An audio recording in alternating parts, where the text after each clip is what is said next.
They don't need any more food? Wow. They might be at the point where they're done, which would be great. What is today, Aria? Sad day. Why is it a sad day? Because it's time for Aria to go back to work.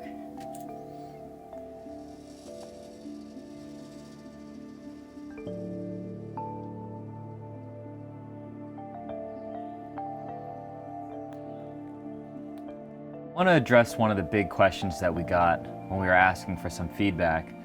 We got a couple messages. People want to know specifically how we finance the house and what it costs to live in a tiny house. Is it more affordable than renting an apartment? Is it more affordable than going the traditional route and getting a normal sized house? And I think these are pretty important questions because in a lot of ways it's the base of the tiny house movement, finding more affordable housing in America. So to give you the quick answer, I'm going to say yes, I do think it is more affordable. However, there are a lot of nuances in there that do surprise some people where it's maybe not quite as inexpensive as everybody thinks.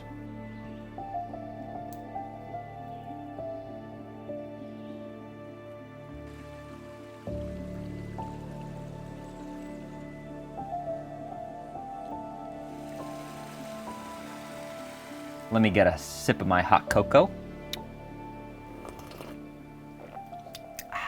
If you're still curious about what are the expenses of the house once you've finished moving into it, I've broken it down for everyone right here. It takes 2 cords of wood to keep this house warm during the winter time. A cord is about $350, and I've already hand split another cord that's drying right now. We have 2 30-pound propane tanks, and they're about $30 each to fill up.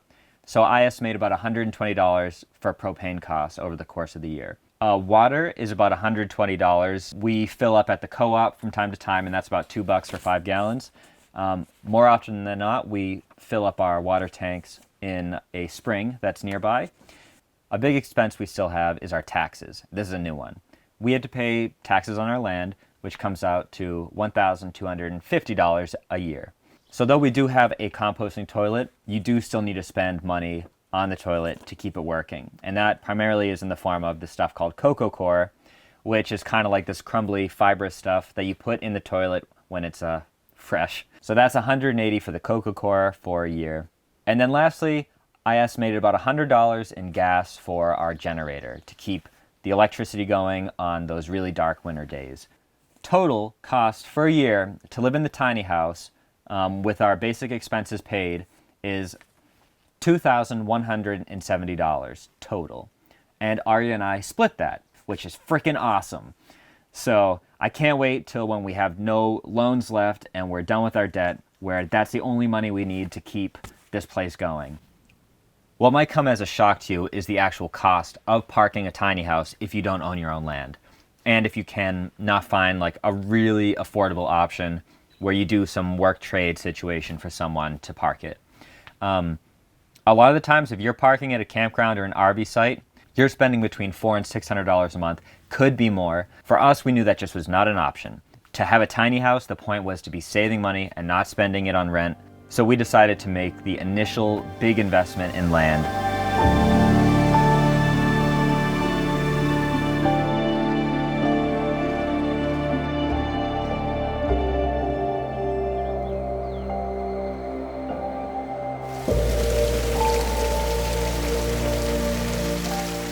Land is an asset. It can work for us, it can grow our food. And anytime I get stressed about the loan that we took out and the interest that we're accruing, I just go for a walk out here. And that gives me the perspective that what we're working for is worth it.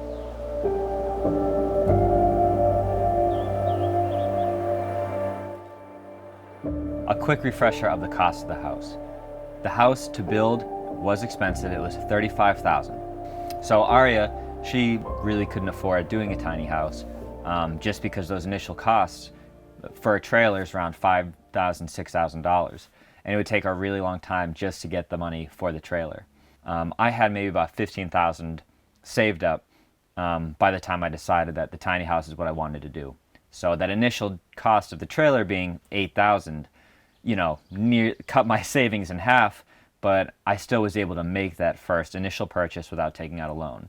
Aria was able to help with the build. She'd spend maybe $200 here, $200 there.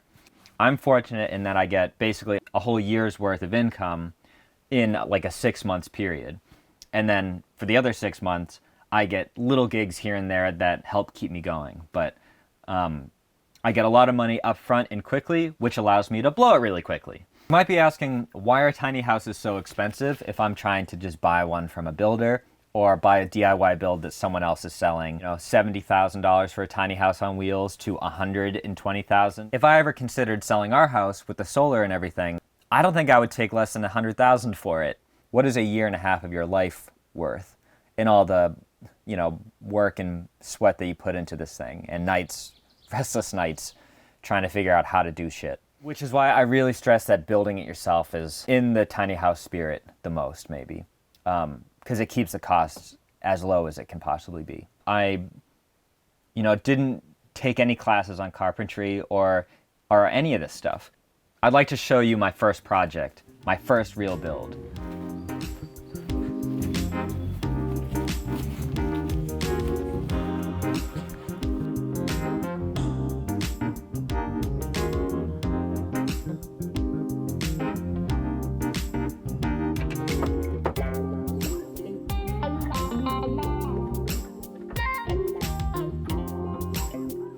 That was the extent that I knew plumbing.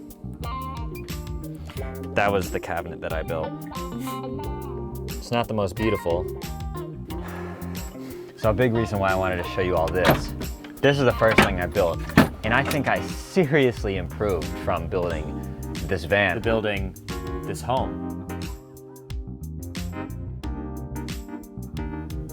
And this little DIY van build took Aria and I all over the country. And it may have been creaky, but it worked just fine. And I took the same approach to building our tiny house. But we did stay in a few tiny houses on our big road trip we took a while back, and a lot of that was the inspiration for the house that I have today.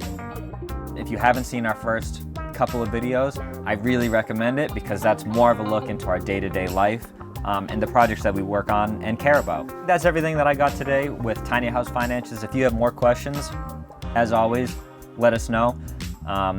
And I'd be happy to try and answer them as candidly as I can. Thanks for listening to me ramble on. I hope you found it useful, and we'll be back with some more stuff next week.